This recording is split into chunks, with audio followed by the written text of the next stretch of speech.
সর্বনাশ হয়েছে মহারাজ, সর্বনাশ হয়েছে। আবার কি সর্বনাশ হলো? এই হিসেবে ভুল করে ফেলেছি মহারাজ। আর ভুল?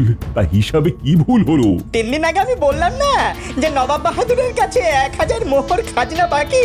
হ্যাঁ, তাই তো তড়িঘড়ি 1000 মোহর পাঠালাম। মহারাজ হিসাব করে দেখলাম আমাদের খাজনা কোনো বাকি নেই। সে কি? তাহলে কি হবে? নবাব বাহাদুর তো 1000 মোহর ফেরত দেবেন না। মহারাজ, ভুল হয়েছে, ভুলকে শুধরে নিতে হবে, তাই তো? তা মন্ত্রী মশাই, এই ব্যাপারে আপনি কি মন্তব্য করবেন? 1000 মোহর তো ফেরত আসা দরকার। আমার মাথায় কিছু আসছে না মহারাজ। নবাব বাহাদুরের কাছ থেকে স্বর্ণমোহর ফেরত যাওয়া আর বাঘের গুহায় ঢুকে বাঘকে শিকার করতে যাওয়া একই মহারাজ। মহারাজ, আমি বলি কি, একটা পত্র লিখুন, তাতে আমাদের ভুল স্বীকার করে নবাব বাহাদুরের কাছে ক্ষমা প্রার্থনা করুন। আমার দৃঢ় বিশ্বাস নবাব বাহাদুর কিছু একটা বলবেন এবং সেটা শুভই হবে মহারাজ। বলছো? হ্যাঁ, একটা চিঠি বড় লিখে দিই। আর একটা অনুরোধ করব গোপাল। করুন মহারাজ। আমার ইচ্ছে নবাব বাহাদুরের কাছে বার্তাবাহক তুমি হও। চিঠিটা তোমার হাত দিয়ে গেলেই আমি একটু নিশ্চিন্ত হই। 1000 মোহর তো আর কম নয়। আমার প্রজাদের স্বার্থে ওই 1000 মোহর অনেকখানি। তুমি কাল সকালে মুর্শিদাবাদ চলে যাও আর খাজাঞ্চি মশাইয়ের কাছ থেকে রাহা খরচ নিয়ে নিও। যথা আজ্ঞা মহারাজ। এরপর থেকে যাতে ভুল না হয় তার জন্য সমস্ত সভাসদদের আমি একটা আদেশ দিচ্ছি।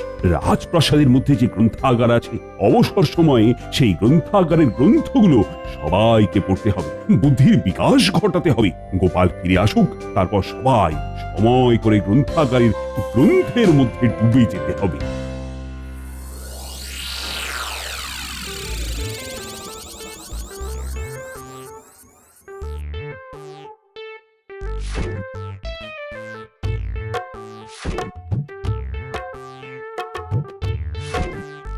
গিনি, আজ তাড়াতাড়ি খেতে দাও, কাল খুব সকালে উঠে মুর্শিদাবাদ যাব, বুঝলে? কোষাধ্যক্ষ হিসেবে ভুল করেছে। নবাব বাহাদুরের কাছ থেকে 1000 মোহর ফিরিয়ে আনা খুব চাপের কাজ গিন্নি। তবুও দেখি মহারাজের পত্র আর আমার হাত যশ। আমার তোমার প্রতি অগাধ বিশ্বাস আছে গো। নবাব বাহাদুর কিছু একটা বন্দোবস্ত করবেন।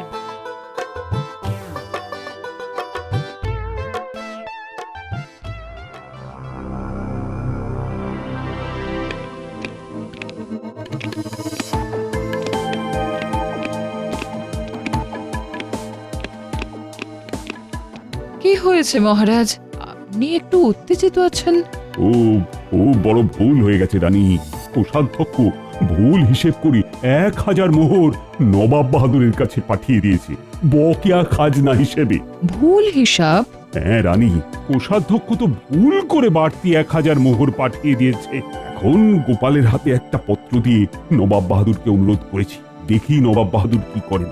একটা কাজ আপনি খুব ভালো করেছেন মহারাজ, গোপালকে পাঠিয়েছেন। আমার বিশ্বাস গোপাল কিছু একটা বন্দোবস্ত ঠিক করে আসবে, দেখবেন। আমারও বিশ্বাস আছে, কিন্তু ঠিক নিশ্চিন্ত হতে পারছি না। মানে কোষাগারের অবস্থা তো সঙ্গীন, দেখি ঈশ্বর কি করেন।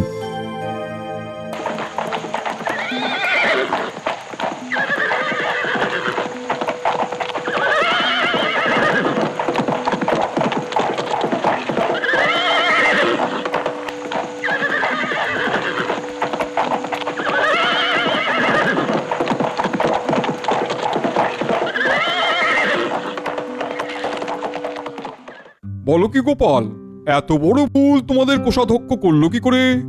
আগে ভুল কি আর কেউ ইচ্ছে করে করে নবাব বাহাদুর? ভুল হয়ে যায়, কি আর করা যাবে? ভুল মানুষ মাত্রই হয়, আর যারা কাজ করে তাদেরই তো ভুল হয়। ঠিকই বলেছো গোপাল। মহারাজকে গিয়ে বলো যে 1000 মোহর পরবর্তী খাজনার সঙ্গে হিসেব মিলিয়ে দেওয়া হবে, কেমন? নবাব বাহাদুর, একটা মিনতি করছি আপনার কাছে। রাজকোষাগার খুব সঙ্গীন অবস্থার মধ্যে আছে, তাই যদি... বুঝেছি, ঠিক আছে, তুমি নিশ্চিন্ত থাকো। উজির, গোপালকে কাল কৃষ্ণনগর ফেরার সময় হাতে 1000 মোহর দেওয়ার ব্যবস্থা করে দিও। আরেকটা কথা, পুনরায় ভুল হলে আমি কিন্তু সুদে আসলে উসুল করে নেবো। এই কথাটা কৃষ্ণচন্দ্রকে বলে দিও গোপাল। নবাব বাহাদুরের জয় হোক।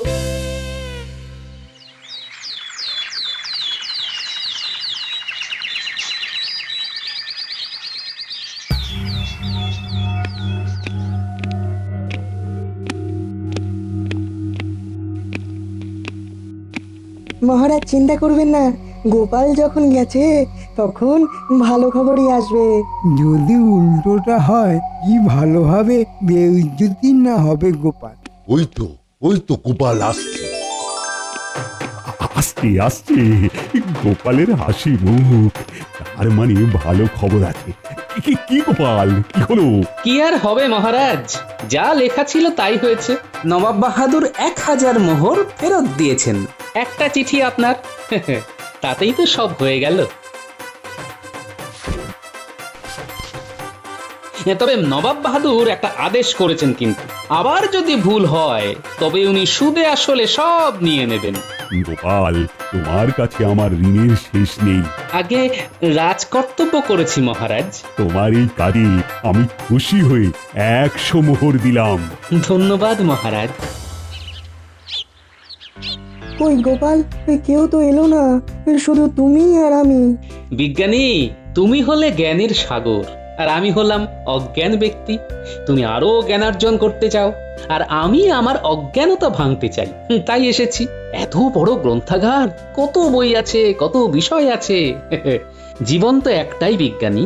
তুমি ঠিক বলেছো গোপাল, এই একটা জীবনেই আমাদের সব কিছু করতে হবে। চলো চলো ঘুরে দেখি কি কি বই আছে। হ্যাঁ হ্যাঁ, চলো চলো। বিজ্ঞানী, এখানে তোমার বিষয়ের বই, বিজ্ঞান বিষয়ক পুস্তক লেখা আছে। আমি এখানে কিছুক্ষণ সময় কাটাই, তুমি চারিদিকটা দেখো আর কি কি বিষয়ের বই আছে, কেমন? হ্যাঁ।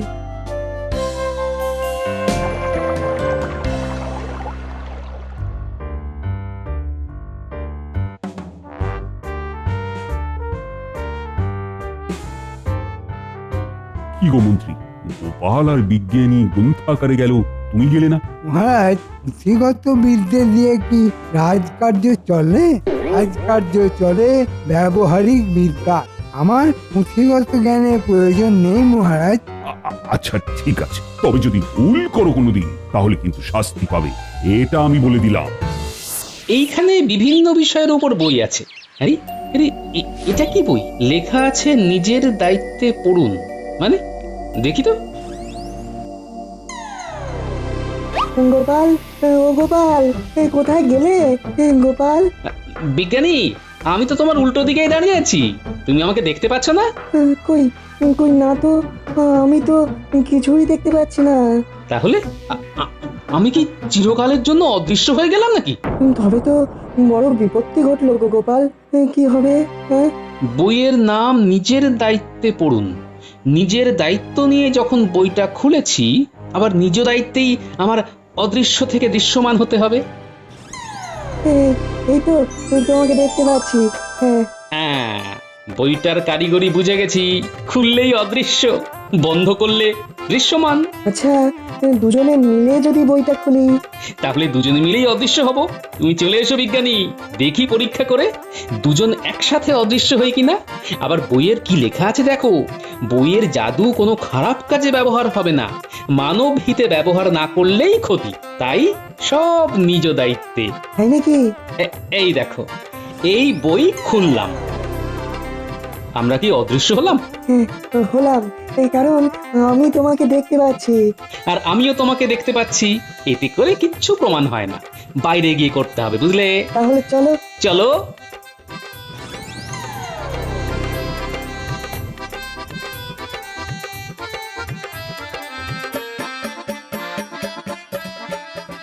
বিজ্ঞানী, আমরা দুজনে বইটা খুলে অদৃশ্য হয়ে ভোলার দোকানে যাই। ভোলা যদি আমাদের দুজনকেই দেখতে পায় তাহলে বুঝবো দুজনকে নিয়ে এই জাদু হবে না। ঠিক, চলো তাহলে একসাথে অদৃশ্য হই। মনে হচ্ছে অদৃশ্য হয়েছি, তাহলেও আমরা যাই, চলো ভোলার কাছে দাঁড়াই। ভোলা যদি দেখতে না পায় তাহলে বুঝবো আমরা অদৃশ্য। মানে একজন তৃতীয় ব্যক্তির সাহায্য আমাদের নিতে হবে।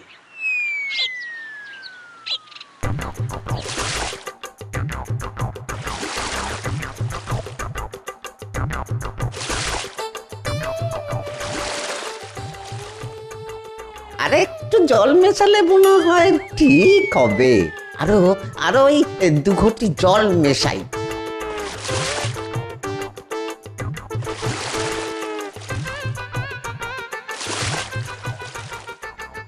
দেখছো বিজ্ঞানী, দুধে জল মেশাচ্ছে। আমরা তো ভোলার সামনেই দাঁড়িয়ে আছি, ভোলা দেখতে পাচ্ছি না। ভোলা ভাই, আমাকে 10টা রসগোল্লা দাও। এই নাও 5 মোহর। ও 5 মোহরে ওই 5টা রসগোল্লা হবে। হ্যাঁ, দাম কবে থেকে বাড়ালে ভোলা ভাই? আজ থেকে, এই মুহূর্ত থেকে। এ তো সহ্য করা যায় না। দুধে জল মেশাচ্ছে। কৃষ্ণনগরে থেকে কোনো খারাপ কাজ করা যাবে না। দাঁড়াও, তোমার হচ্ছে। কারা যেন ওই ফিস ফিস করে কথা বলছে। না না না, কাউকে তো দেখছি না। দুধে জল মিশিয়ে গ্রামবাসীর থেকে বেশি জল নেওয়া তোমার বার করছি। হ্যাঁ, এ তো ওই গোপাল দাদার গলা। আমিও দেখেছি তুমি দুধে জল মেশাচ্ছ। দেখি রে বাবা, ভুতুড়ে কাণ্ড কারখানা। ভয় পেও না তুমি। তুমি দাঁড়াও, রসগোল্লা নিয়ে যাও। বিজ্ঞানী, তুমি ভাঁড় বার করো, আমি রসগোল্লা তুলছি। ঠিক আছে গোপাল।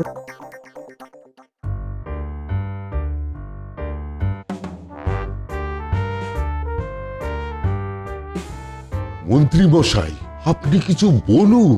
তখন থেকে তো আপনি ওই মৌনব্রত অবলম্বন করে আছেন, আর একলা একলা ওই কলা খাচ্ছেন। আমি মৌনব্রত যখন অবলম্বন করব তখন আমি কিছু চিন্তা করছি। এটা তো বুঝতে হবে রাজবৈদ্য, সকল চিন্তাশীল ব্যক্তি মৌনতা অবলম্বন করেই থাকে।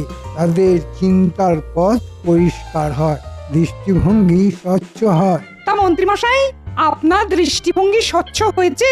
আপনি কিছু দেখতে পাচ্ছেন? গোপাল আর বিজ্ঞানী এই দিকেই আসছে।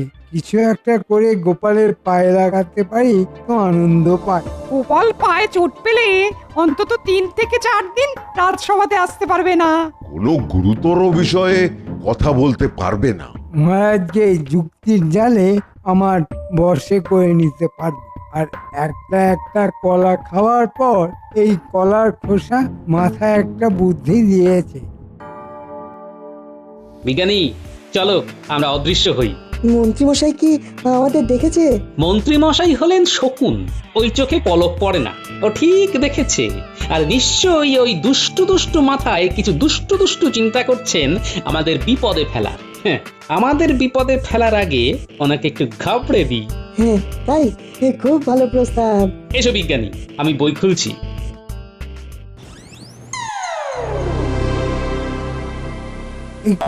গোপাল আর বিজ্ঞানী কোথায় অদৃশ্য হয়ে গেল? আরে এই মাত্র তো দেখলাম এখানে ছিল। আমিও তো দেখলাম, আমাদের দিকেই তো আসছিল। তবে গোপালের হাতে একটা বই ছিল। আমাদের দেখে ভয়ে পালিয়েছে। কলার খোসাটার সৎ ব্যবহার করা গেল না। গোপাল কলার খোসায় আচার খেলো না। আচ্ছা, আমাকে আচার খাওয়ানোর ধান্দায় ছিলেন মন্ত্রী মশাই। হ্যাঁ, ঠিক আছে। আমার ওষুধটা এবার দেখুন আপনারা দুজন। গোপাল, মানব হিতের কথাটা মাথায় রেখো। বিজ্ঞানী, মন্ত্রী মশাই আমাকে কষ্ট দেওয়ার জন্য কলার খোসা ফেলবেন বলে ভাবছেন। এটা কোনো হিতের কাজ? ঠিক ঠিক ঠিক। কেউ জানো আমার কাছে এলো? কে এলো মন্ত্রীমশাই? কাউকে তো দেখছি না। এখন সন্ধে হয়। এই সন্ধেবেলায় তেনাদের আগমন হয়। ও মন্ত্রীমশাই, আমার আমার ঘরে যেন কার নিঃশ্বাস পড়ছে। বাহ, এটাই তো সহজ পদ্ধতি, ভূতের ভয় দেখানো। আর একটু নিঃশ্বাস ফেলি। ওরে বাবারে, আমার ঘরে শব্দ করে নিঃশ্বাস পড়ছে। কেউ আমার জামার ফোঁটা টেনে ধরছে।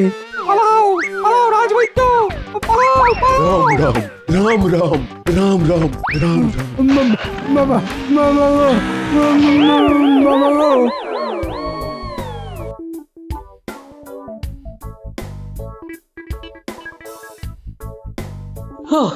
বাবা, রোগা শুটকি মাছের মতো হলে কি হবে? বেশ ভারী ওজন আছে। ঠিক বলেছ। এই তো মন্ত্রী মশাইয়ের বাড়ি এসে গেছে। এবার গিয়ে দরজায় একটা ধাক্কা মারি। বিজ্ঞানী, তুমি একটু মন্ত্রী মশাইকে শক্ত করে ধরো। ধরেছি, তুমি দরজায় ধাক্কা দাও। দরজা খুলুন গিন্নিমা, দরজা খুলুন। গোপালের গলা না? আসছি। একি ওনার কি হয়েছে? ওই রাস্তায় পড়েছিল, আমরা দুজন তুলে নিয়ে এলাম। ওগো, চোখ খোলো, কথা বলো। আমি কোথায়? আপনার বাড়িতে মন্ত্রী মশাই, আপনি দিব্যি রাস্তায় শুয়েছিলেন। আমরা আপনাকে তুলে নিয়ে আপনার ঘরে রেখে দিলাম। এখন আপনি বিছানায় শুয়ে আছেন। হ্যাঁ গো, তোমার কি ভীমরতি ধরেছিল? তুমি বিছানা ছেড়ে রাস্তায় শুয়েছিলে? গিন্নি, আমাকে ভূতে রাস্তায় ফেলে দিয়েছিল। ভূতে রাস্তায় ফেলে দিয়েছে? ও মা গো, কি সর্বনাশ হলো গো! ভুলভাল কথা বলছে গো। আমি আজই বাপের বাড়ি চলে যাচ্ছি। গিন্নিমা, গিন্নিমা, শান্ত হন। মন্ত্রী মশাইয়ের কথা শুনতে দিন। বলুন বলুন মন্ত্রী মশাই, বলুন। দাঁড়িয়ে কথা বলছিল, হঠাৎ তোমাদের দুজনকে আসতে দেখলাম। তারপর হঠাৎ আবার তোমাদের দেখতে পেলাম না। তোমরা কোথায় উড়ে গেলে? তারপর আমার ঘাড়ের কাছে কেউ নিঃশ্বাস ফেলতে লাগলো, আমার জামা ধরে টানতে লাগলো।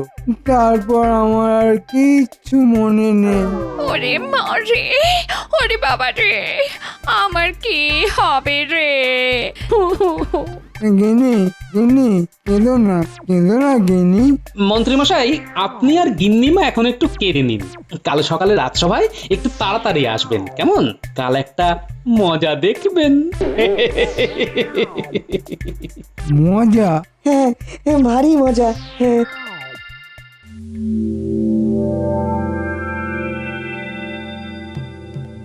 মহারাজ, ওই গোপাল দাদা আমাকে আপনার কাছে আসতে বলেছিল।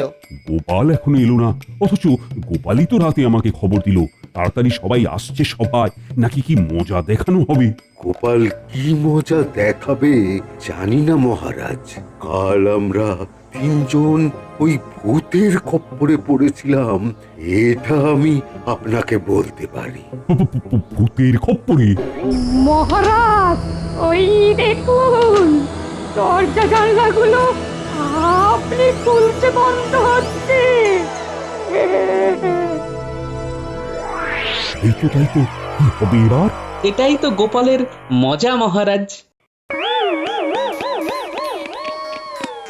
আরে তুমি কোথায়? তোমাকে তো দেখতে পাচ্ছি না। আমাকে দেখতে পাবেন না মহারাজ, আমি এখন বিশেষ ক্ষমতা সম্পন্ন ব্যক্তি। আমি এখন অদৃশ্য। আমি সবাইকে দেখতে পাচ্ছি, কিন্তু আমাকে কেউ দেখতে পাচ্ছেন না। ও, তার মানে তুমি কাল আমাকে অদৃশ্য হয়ে ভয় দেখিয়েছো? প্রথমে তোমার বিচার। তুমি দুধে জল মেশাচ্ছিলে কেন? সে কি ভোলা, তোমার এত সুনাম আর তুমি শেষে কিনা ভেজাল মেশাচ্ছ? আগে না মহারাজ। কেন মিথ্যে কথা বলছো গো ভোলা? আমি তো তোমাকে জলে দুধ মেশাতে দেখেছি।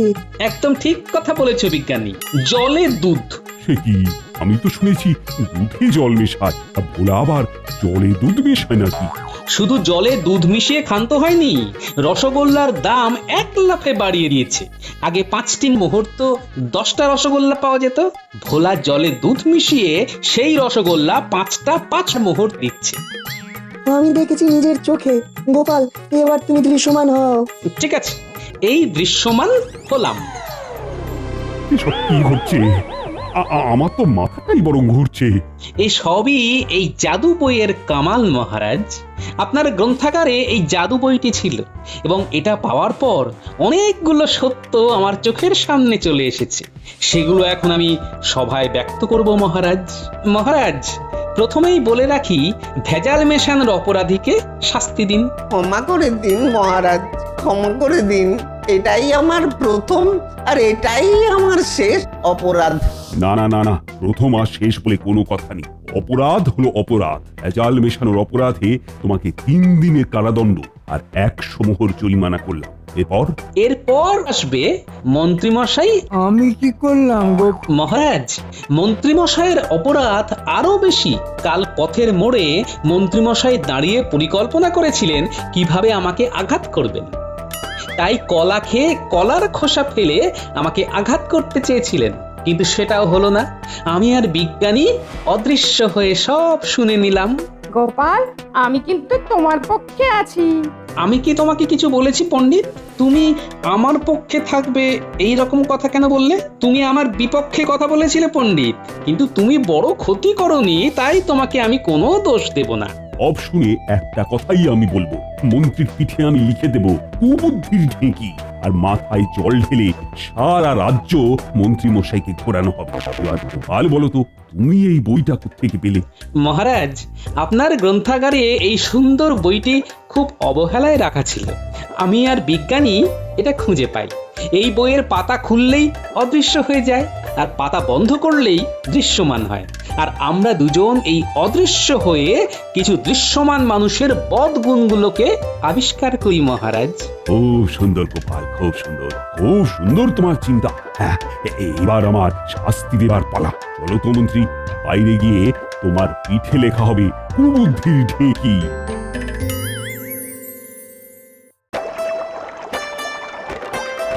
আমাকে আমাকে ক্ষমা করে দিন মহারাজ, আমাকে ক্ষমা করে দিন। তোমাকে ক্ষমা করব?